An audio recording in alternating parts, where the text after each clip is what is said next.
अस्सलाम वालेकुम नाज़रीन, इबरत टेलीविज़न नेटवर्क सां गॾु आऊं ग़ुलाम हुसैन ख़ासि कहिड़ी अवां ताईं हैदराबाद मां ख़बर पहुचाए रहिया आहियूं त हैदराबाद में सूफ़ी मेलो शुरू थी वियो आहे। हैदराबाद जे सर्द हवाउनि में 2 ॾींहंनि वारो में रक़सम सूफ़ी मेलो शुरू थी वियो आहे, जंहिंजो इफ़्तिताह सक़ाफ़त खाते जे निगरान सूबाई वज़ीर सैयद जुनैद शाह कयो।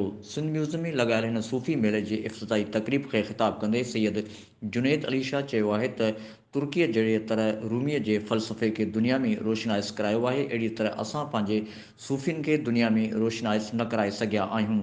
सूफ़ियुनि जो पैगाम अमुन, भाईचारो ऐं रवादारी आहे, जंहिंजी अॼोके दौर में सख़्तु ज़रूरत आहे।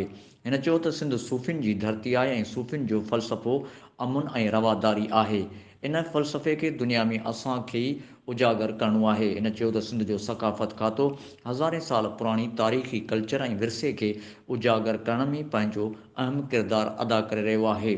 सूबाई वज़ीर हिक सवाल जे जवाब में चयो त अब्दुल्ला शाह गाज़ीअ समेत सिंध जे ॿियनि समूरनि सूफ़ियुनि जे पैगाम खे उजागर करणो आहे।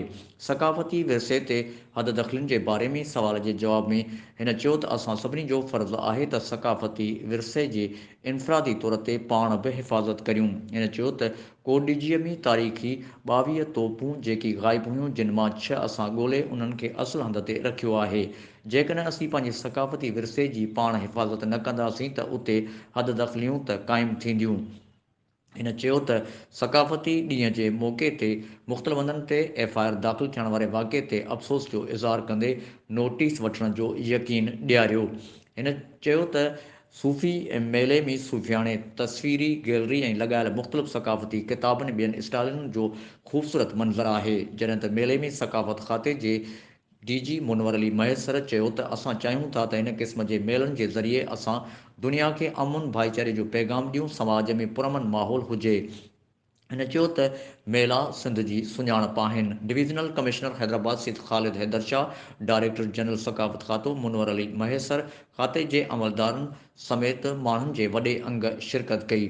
सूफ़ी मेले में हर साल जीअं हिन साल बि शाह अब्दुल लतीफ़ भिटाई, कलंदर लाल शहबाज, सचल सरमस्त, सूफ़ी शाह इनायत शहीद ऐं ॿियनि सूफ़ियुनि जे दरगाहनि जे तस्वीरुनि जा वॾा पैनाफ्लेक्स ठाहे मुख़्तलिफ़ स्टेज ठाहिया विया हुआ, जिन ते सूफ़ी रागी सुरनि जी वर्खा कंदा रहिया। मेले में चित्रकारनि जे कयल चित्रकारी जी नुमाइश पिणु लॻाई वई हुई, जॾहिं त मुख़्तलिफ़ स्टेजनि ते सूफ़ी राॻीअनि खां सवाइ रागिन वक़ार मल्ला, फरज़ाना बहार, मारुल मुर्क, फैज़ान सखीरानी, अयाज़ अली अब्बासी ऐं ॿियनि सुरनि जी वर्खा कई। सूफ़ी मेले में लतीफ़ जे पैगाम में साइंसी खोजनाउनि जे उनवान हेठि थियल वहक में डॉक्टर इरफाना मल्ला चयो त लतीफ़ जी साइंसी नज़र सां ॾिठो वञे त लतीफ़ ते समूरनि सुरनि ते साइंसी बुनियाद ते तहक़ीक़ करणु घुरिजे।